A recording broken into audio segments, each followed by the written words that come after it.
Muy honrado de recibirlos en esta nueva edición de Democracia en Pantalla. Tenemos el gusto de tener aquí en esta sesión virtual a la querida Jacqueline Blanco, quien es profesora investigadora de la Universidad Militar de Nueva Granada en Colombia. Bienvenida, Jacqueline. Muchas gracias, José Ramón. Como siempre, maravillada, encantada y agradecida de estar con ustedes. Y bueno, pues hoy toca el turno a una cinta, a un largometraje que se convirtió rápidamente en un clásico. Me refiero a Joker, en nuestro contexto latinoamericano, el Guasón, que bueno, pues es un personaje controversial, nunca un villano o un coestelar, ¿no?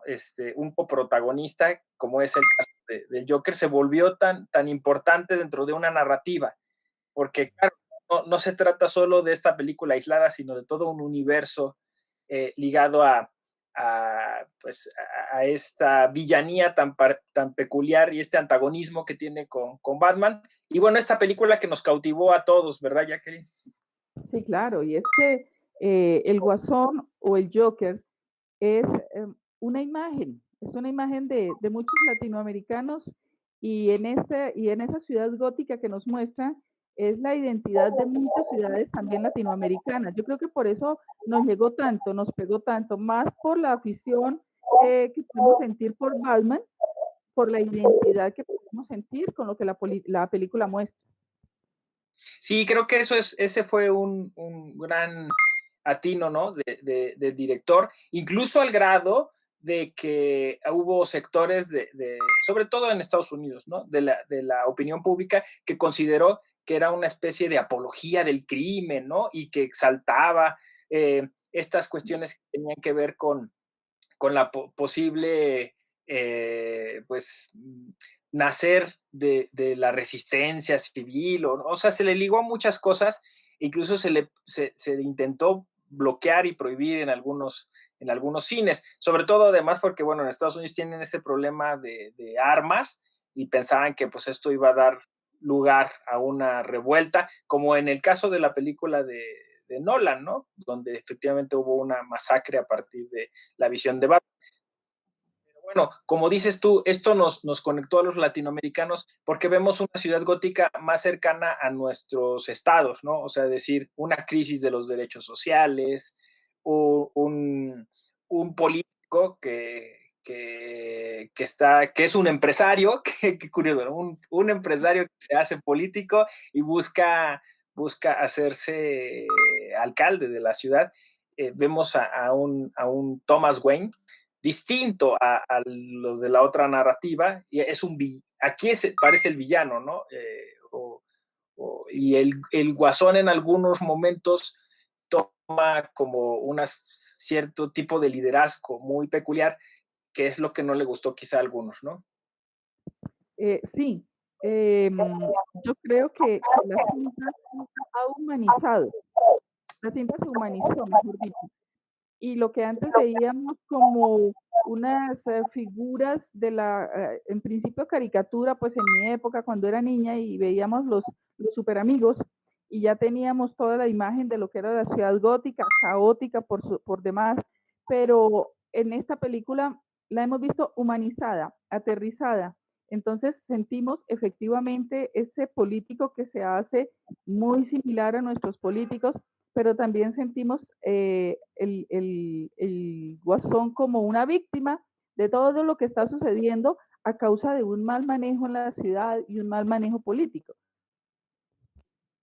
Sí, esa es la cuestión, ¿no? O sea, ¿qué tanto el entorno social genera a estos delincuentes? Creo que ese es el tema dentro de nuestro contexto político latinoamericano, ¿no? O sea, ¿qué tanto, digamos, estas fallas, esta corrupción, ¿no? que vivimos, de alguna forma termina por eh, orillar a estos personajes a cometer estos actos? Alguien diría, nunca se justifican, obviamente, pero más bien estamos tratando de encontrar una explicación sociológica, ¿no? Me imagino, o sea, es decir, ¿qué pasa con ese muchacho que pues sí quería estudiar, pero los servicios educativos de nuestro país no se lo permiten, le quedan lejos, es de difícil acceso, no tiene recursos económicos, terminará integrándose quizá a un grupo de criminal o de narcotraficantes, ¿no? Y entonces, ¿qué tanto culpa el sistema? ¿Qué tanto es que estas personas pues no tienen otra opción? Yo, yo oriento la cátedra de teoría del Estado y coincidió con que la presentación de la película estaba al final ya del semestre. Eso fue el año pasado y entonces les dije a los muchachos, vamos a ir todos a ver la película, cada uno por su cuenta va a ir a ver la película y vamos a hacer un ensayo. El título del ensayo es El Estado crea sus propios monstruos. Y es que casi siempre hablamos de los estados fallidos y hablamos de los problemas de los estados, pero en nuestra democracia nos acercamos con mucha timidez a al terrorismo de Estado como tema, por ejemplo, para poder entender cómo el Estado a través de sus agentes genera parte del terror del cual somos víctimas y tenemos que enfrentarnos a diario, pero también nos negamos a entender que el Estado, a través de las malas administraciones, de los malos gobiernos, de unas instituciones que no funcionan, de la falta de oportunidades y de políticas sociales claras, pues está creando sus propios monstruos. Sí, así es, ¿no? De hecho, bueno, hay una emblemática frase, ¿no? Que es que cada sociedad tiene el gobierno que se merece, ¿no? Porque de alguna forma nuestra apatía y nuestra falta de participación política pues nos lleva a que estos personajes, como es el caso de Thomas Wayne, que pues está más impulsado por intereses particulares que por satisfacer a un gran sector que se siente eso, como vemos en la película, constantemente vemos basura en las calles, vemos que no hay atención ni cuidado, ¿no? En la ciudad, y luego esta falta de acceso a la seguridad social, ¿no? El propio Guasón, bueno, Arthur Fleck, es informado de que ya no va a recibir la medicina que recibía, que ya no va a recibir la consulta que lo hacía mantenerse cuerdo y tranquilo, ¿no? Y cómo esto, de alguna forma, se vuelve solo un discurso dentro de las campañas políticas. Creo que eso es lo que la película muestra entre líneas. Sí, nosotros tuvimos un candidato a la presidencia que fue Carlos Gaviria. Y para mí ha sido uno de los grandes legisladores de este país, grandes doctrinantes de este país, un gran liberal además. Y Carlos Gaviria hablaba del analfabetismo funcional. Decía, el problema de América Latina es que le hemos enseñado a los niños a escribir y a leer, pero no a entender. Entonces, cuando la juventud no entiende, pues la adultez tampoco entiende, y ahí es donde está la falla al momento de elegir porque saben leer y saben escribir, pero no saben entender ni leer su realidad entre líneas o el contexto. Y los políticos hacen lo que quieren de estas, son como presas fáciles para los políticos. Entonces, lo que hace el político es prometer, prometer, prometer. Cada que llega una campaña, entonces, a comprar votos, a buscar la manera de generar una dependencia para que estas personas siempre voten por ellos. Entonces, eh, el desempleo, la falta de oportunidades, los lleva a escoger a los mismos de siempre, con las mismas promesas de siempre, que generalmente incumplen. Porque si estos políticos cumplieran, pues ya no tendrían el gancho para estar prometiendo. En una ocasión, en una de mis clases, hice una actividad solo por probar a los muchachos y les hice un planteamiento político a nivel nacional. Estábamos en periodo de campaña. Entonces les muestro los programas de gobierno de algunos candidatos y les hago un análisis general. Y les digo, yo me voy a sumar como candidato a la presidencia. ¿Quién vota por mí? Entonces los muchachos han levantado la mano y dije, definitivamente gané. Pero les advierto algo, yo no puedo dar puestos porque yo no tengo congreso y les explico el proceso. Ahora, ¿quién vota por mí? Votaron 2 muchachos por mí. Entonces el problema no es pensar en la construcción de un Estado y una nación a largo plazo con la solución de problemas, sino solucionar el almuerzo de hoy. Esa es la problemática en América Latina. El hoy, no la proyección a 30 o 50 años, que es como se mueven los fenómenos sociales. Sí, un poco, tienes toda la razón, este presentismo, ¿no? Que insisto, no es gratuito, ¿no? O sea, no es que las personas digan, pues tengo que ponerme a pensar en mi futuro, sino es porque no tienen más opciones, ¿no? O sea, tienen que pensar en el día de hoy, cómo harán para comer, cómo harán para resolver sus problemas, para huir de la violencia. Y por lo que dices entonces, y entiendo, Jackie, eh, esta película es material invaluable para la didáctica y la pedagogía jurídica, pues sobre todo de eso, de estudiantes jóvenes de derecho que se empiezan a conectar con estos temas, que empiezan a interesarse por estos temas tan trascendentes como es el Estado de Derecho, o bueno, o conceptos más complejos como el estado de excepción permanente, o este principio, o esta crisis en el principio de representación, e incluso temas que la película propone como la intervención de los medios de comunicación, ¿no? El papel que juega De Niro es fundamental, o sea, vemos una sociedad que está completamente alienada a partir de esta posverdad, ¿no? O sea, este presentador televisivo les va construyendo una realidad y tan es así que el propio Guasón o Arthur Fleck pues está sumamente conectado con este personaje al grado de que pues se atreve a ir a su programa, ¿no? A confrontarlo de alguna forma, ¿no? Sí, precisamente en estos estados de derecho, sociales de derecho, que tienen como función reducir la inequidad, pues uno no puede tomar esta película para todo lo que se quiera. El papel de los medios de comunicación y de Murray Franklin precisamente es detonante junto con el papel de Penny Fleck. La madre, al descubrir este hombre lo que es tal vez la única persona en la que él más ha confiado en la vida, le destruye todo ese castillo en torno al cual él sobrevivía, porque tal vez él se agarraba de ahí para sobrevivir medianamente dentro de la legalidad y dentro de la decencia, pues se cae ese líder que él tiene y se cae ese gran amor que es el de la mamá y, y no le queda nada, absolutamente no le queda nada. La película está llena de unas frases conmovedoras, como por ejemplo, no he sido feliz ni en un solo minuto de mi vida. Entonces, ¿dónde está el Estado? Hay estados que tienen incluso el Ministerio de la Felicidad. ¿Dónde está el Estado que a través del bienestar le puede otorgar la felicidad a ese gobernante? Solo espero que mi muerte valga más que mi vida. O sea, el papel de un ciudadano que sabe, está convencido que vino y su vida no vale nada. Nadie lo valora. No hay absolutamente nada que rescatar de ahí.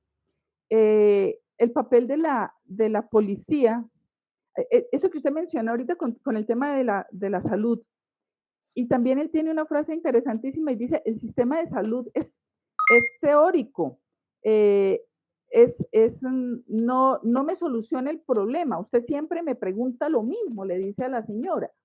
Y la señora le dice, mira, le tengo una mala noticia, no le podemos seguir suministrando el medicamento a una persona ya se conoce que tiene unos problemas gravísimos mentales. Más luego llega la policía a capturar al delincuente. Entonces, la policía se encarga de capturar a un delincuente, pero jamás se encarga de averiguar por qué el delincuente llegó a esos extremos cuando él sobrevivía como podía en la legalidad y en la decencia.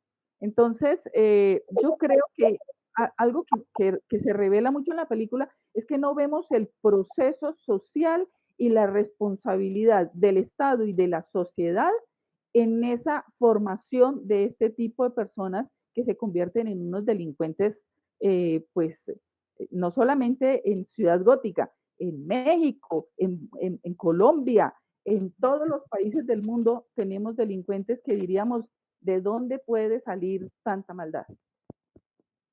Sí, es muy interesante el análisis que haces, esta especie de estado ausente, ¿no? O sea, exacto, pareciera que no vemos en The Joker de Todd Phillips, vemos a la autoridad más que de manera así como deshilachada, ¿no? La vemos así por bloques, apareciendo casi como fantasmagóricamente en el papel, bueno, como dices tú, de la policía en su momento, lo vemos en el papel de la psiquiatra o la doctora que lo atiende, en el papel de las autoridades que están en Arkham, en el manicomio, cuando él viene a pedir su expediente, que eso también es muy interesante a nivel jurídico, este acceso a la información, ¿no? O sea, que supuestamente hoy estamos teniendo como uno de los derechos de última generación y que pues vemos que ahí se administra de forma peculiar, él tiene que incluso robar el expediente. Eh, y bueno, vemos este estado, decías tú, ausente, pero además, exacto, no vemos este ejercicio que tendría que ser retrospectivo, de memoria histórica, ¿no? O sea, no vemos, como dices tú, la profilaxis, ¿no? Donde la propedéutica, o sea, donde el Estado se preocupa de dónde vienen estos fenómenos sociales y no se da cuenta cuánta responsabilidad tiene en ello, porque no solucionó, no cerró esos ciclos, ¿no? No fue hacia atrás y dijo, bueno, ¿qué pasó para evitar que esto suceda, como dices tú, en el futuro también? Entonces, es una especie de eso de presentismo maldito que nos tiene solamente pensando el derecho en lo actual y en una especie de guerra de intereses.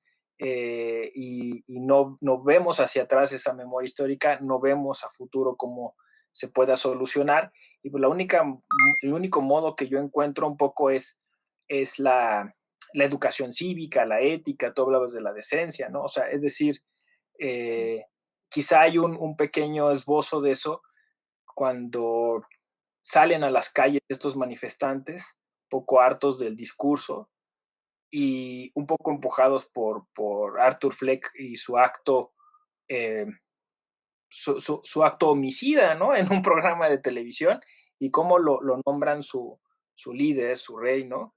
Y se convierte en una especie de antihéroe muy curioso y que es muy acorde con la narrativa de Batman, ¿no? O sea, es decir, cuando el Guasón, por ejemplo, en la broma asesina se encuentra con Batman, le dice, nosotros no somos tan diferentes, ¿no? También somos dos monstruos. Lo que pasa es que tú eres un monstruo que opera con digamos, con el beneplácito del Estado, pero pues yo hago un poco lo mismo, ¿no? Este Guasón que también tiene como una especie de rol social y que en la trilogía de Nolan no le interesa, por ejemplo, enriquecerse, ¿no? Quema el dinero, sino lo que quiere cuestionar a la sociedad. Ese es, ¿no? Quiere, de alguna forma, ¿qué es lo que quiere Batman, ¿no? Transformar a la sociedad desde sus raíces, desde sus fundamentos, quizá con una ética distinta a la de Batman, porque claro, o sea, la quiere conmover a la sociedad, pero a través de la violencia, y Batman supuestamente evita la violencia. Pero son estos guiños a esa historia lo que hace tan atractivo este universo. Sí, de hecho, hay una frase interesante de Arthur Fleck que dice, la gente quiere que uno sea lo que uno no es. Entonces, los dos extremos, tanto Batman como el Guasón, están jugando un rol en la sociedad. Eh, Batman, ¿realmente Batman está haciendo el bien o está haciendo lo que los demás quieren que haga? ¿Y el Guasón está haciendo el mal o está actuando para reclamar lo que él merece y lo que podría él esperar del Estado y de la sociedad? Es complejo. Yo en este momento estoy haciendo un trabajo sobre violencia sexual en el marco del conflicto en Colombia y, y yo siempre encuentro cuántas mujeres fueron abusadas, de qué manera fueron abusadas. Es decir, y toda la normatividad internacional, la Corte Penal Internacional que ha dicho el Estatuto de Roma, en fin, todo esto. Pero ¿Por qué los hombres agreden a las mujeres? No sabemos. No, es que son machistas. No, eso no es cierto. No es cierto, porque el machismo no me lleva necesariamente a cometer un acto, José Ramón, tan salvaje como un empalamiento y a dejar sobreviviendo a la víctima para que la víctima recuerde siempre la guerra cada vez que tenga que revisar su cuerpo y encuentre que sus genitales están destrozados. ¿Qué es lo que hace que esas mentes se vuelvan así? Eso no lo hemos determinado. Hay un concepto que a mí me gusta mucho de Alan Norrie, dice, la pobreza tiene que sobrevivir para que sobreviva el derecho penal, porque entonces es de ahí donde se agarran todos estos delincuentes para poder llegar a ese mundo de delincuencia y el derecho penal entonces debe caer ahí. Este es un círculo muy grande. Y si uno revisa quiénes han manejado en nuestros estados, pues son unas oligarquías, unas familias que desde que empiezan nuestros estados con autonomía, son los que siempre la han venido manejando desde su perspectiva.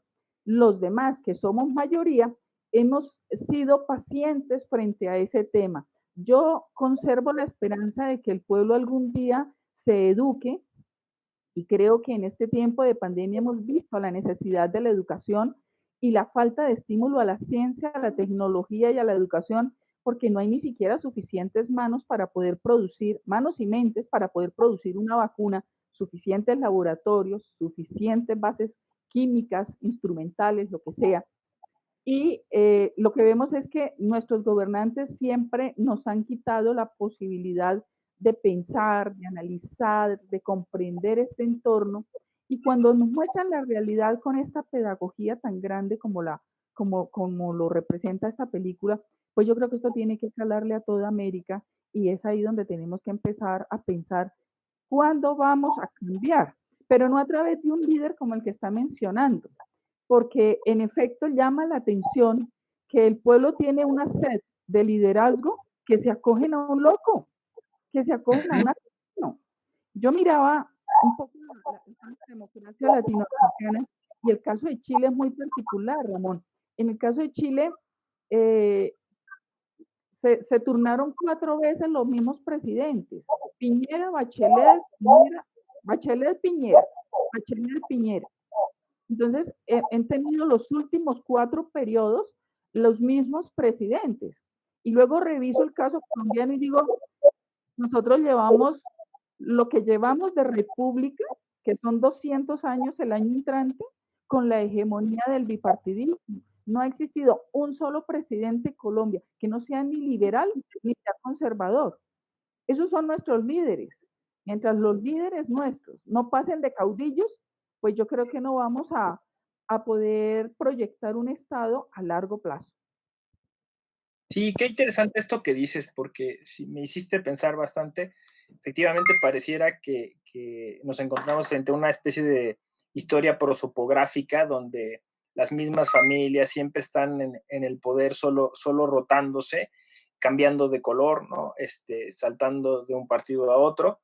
Y parece que así fuera la historia en América Latina y que efectivamente solo una fuerte sacudida puede provocar un cambio, ¿no? Que un poco es la sacudida, como dices tú, que es peligrosa porque entonces sigues a un loco como al Guasón o como en la trilogía de Nolan, la propuesta de Bane, que si bien no es honesta, porque ya después sabemos que detrás hay toda una conspiración, pero sí es muy interesante esta llamada a la anarquía, ¿no? Cuando Bane llama al pueblo del estadio y le dice que bueno, que se hagan del poder ellos, ¿no? Y que efectivamente empiecen a pesar dentro del gobierno, pero es efectivamente una cuestión sumamente compleja. La otra a la que te referías sobre la violencia, en específico la violencia de género, que en el Joker se toca, digamos, un poco en la novia imaginaria o real, no se sabe, del Joker, me parece también esto que introduce el director está interesante. O sea, pensar que quizá todo eso sucedió solo en la mente de Joker, o si realmente sucedió. Ahora hay una hipótesis de que porque todos los relojes están siempre a la misma hora, o porque en las últimas escenas se ve que él sigue como reflexionando sobre lo que sucedió, en fin, pero sea o no, lo que sí vemos es que, de hecho, me parece que uno de los grandes temas de nuestros días es la salud mental, ¿no? O sea, no solo el derecho a la salud, sino un derecho a la salud mental y cómo la psicología juega un papel fundamental en todos estos fenómenos, ¿no? En el fenómeno mediático, en el fenómeno electoral, dentro de la comunicación política y las campañas, y dentro de nosotros mismos, porque toda esta alteración social es parte de la psicología social no abordada, no asumida por el Estado, de todo este descontento que se da y que, como bien dices, con la pandemia me parece se acrecentó. O sea, es decir, hoy tenemos gente todavía un poco más violenta, ¿no? Más susceptible, con menos tolerante, ¿no? Y eso tendría que estar ahora las instituciones, el Estado, nosotros, los profesores de derecho, discutiéndolo, porque es como dijiste tú al inicio un poco una especie de bomba de tiempo, creo que usaste ese término, ¿no?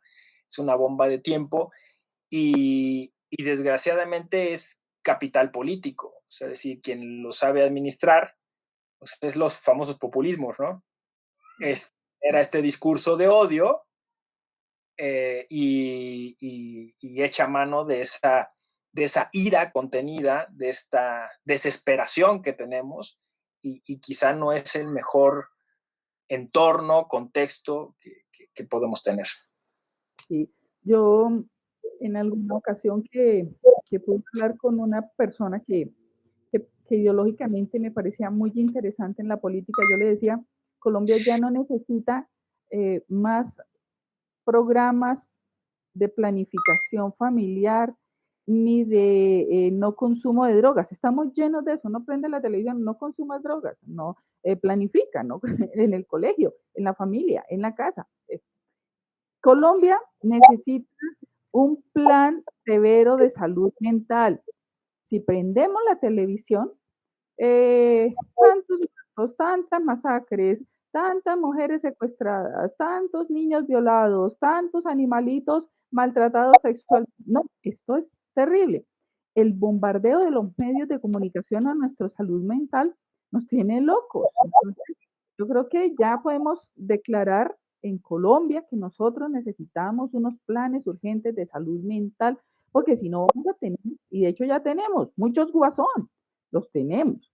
Y otro caso que le quería comentar es la presencia de ese político añejo, un tanto aprendido, por no decir como dicen, como decimos aquí, resabiado, eh, Thomas Wayne, que si uno revisa un poco más el contexto de lo que es Ciudad Gótica, pues a quién le debe el pingüino su actitud delincuencial también. Y a quién le debe el doctor Frío su actitud delincuencial también. Entonces, es un generador, desde la política, es un psique generador de formas de violencias. Sí, sí, exacto. O sea, digamos, la mala política, ¿no? Es generadora de violencia. Y es un tema que no se toca desde el derecho, quizás se toca, como decíamos, desde la sociología o desde otro tipo de enfoque o análisis, pero lo que básicamente tú has dicho es que el derecho es un paliativo.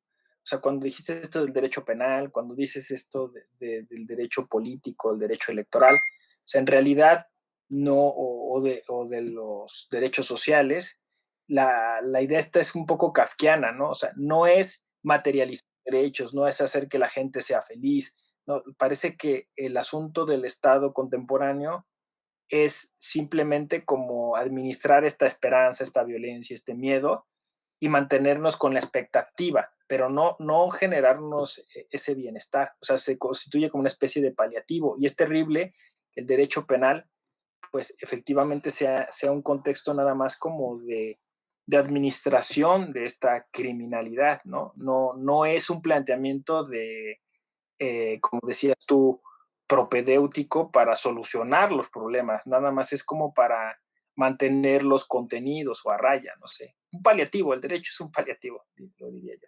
Hay un libro de una escritora llamada Alicia Mijares y se titula Democracias Feministas. De pronto, los laditos puede venir el caso. Y ella dice, si las democracias son las sumas de nuestras sociedades, las democracias que tenemos son las sumas de nuestras sociedades, pues necesitamos urgentemente es cambiar la sociedad para que la democracia cambie, porque tenemos una sociedad que es analfabeta, una sociedad inculta, una sociedad agresiva, una sociedad llena de rencores. Entonces tenemos que sanar la sociedad para poder plantear una nueva y mejor democracia. Ujú. Sí, exacto, exacto. Y creo que eso nos lleva como a estos conceptos muy latinoamericanos de la justicia terapéutica, ¿no?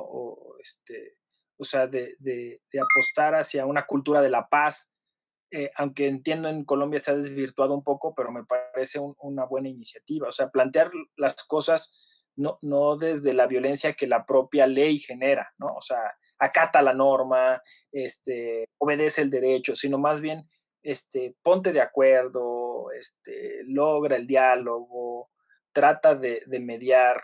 Creo que un poco sería es el camino, ¿no? Sí, Eh, en los temas de transformación social, Ramón, yo creo que nuestros nietos, si empezáramos hoy, nuestros nietos podrían ver un avance en transformación social, porque la percepción social se demora y en principio hay mucha desconfianza, absoluta desconfianza.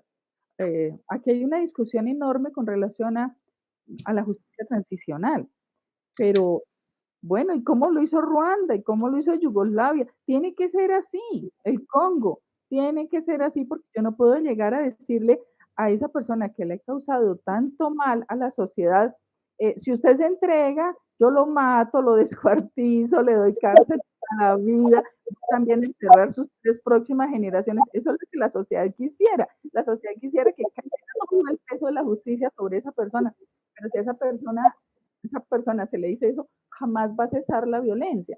Entonces, también la ley tiene que entrar en un proceso de mediación. Yo creo que esa palabra es muy acertada.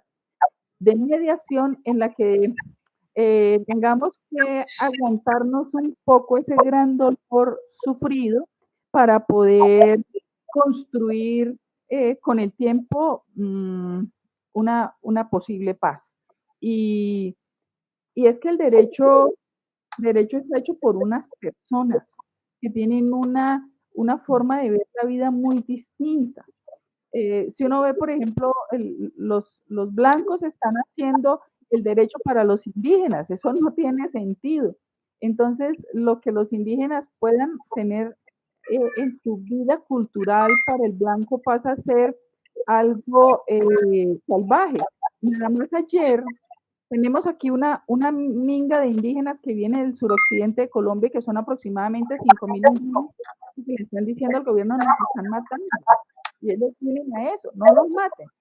Entonces pasa una señora del norte de Bogotá, el sector más gigante de la ciudad, y pasa una señora, baja el vidrio y le dice, váyanse de aquí, ustedes son ignorantes, son exagerados, son unas porquerías. En esos términos lo dijo.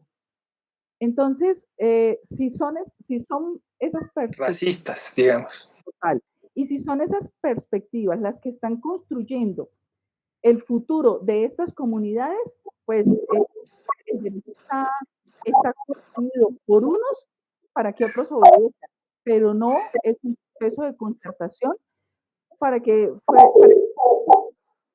lo pueda cumplir, como lo dice Robert Alex, cumplirlo y cumplirlo sintiéndose pleno, sintiéndose que la norma lo está respetando y está siendo hecha para su bienestar. Sí, sí, resiliencia, ¿no? Diríamos, resiliencia. Creo que esa es una buena conclusión. Ya, Jacqueline, se nos acabó el tiempo, te agradecemos mucho tus reflexiones, tan profundas como siempre, tan concienzudas, y pues te deseamos mucho éxito en tus investigaciones, en tus proyectos editoriales y académicos, que estés bien, gracias. Muchas gracias a ustedes, Ramón, y como siempre, Muchas gracias por invitarme, por tenerme en cuenta. Un abrazo. Yo soy José Ramón Narváez Hernández. Me dio mucho gusto que nos siguieran en Democracia en Pantalla. Recuerden, los viernes 5:30 tenemos estreno. Estamos a sus órdenes también en las redes sociales para responder a sus preguntas. Democratiza lo que miras, dale inclusión a tu emoción. Nos vemos a la próxima.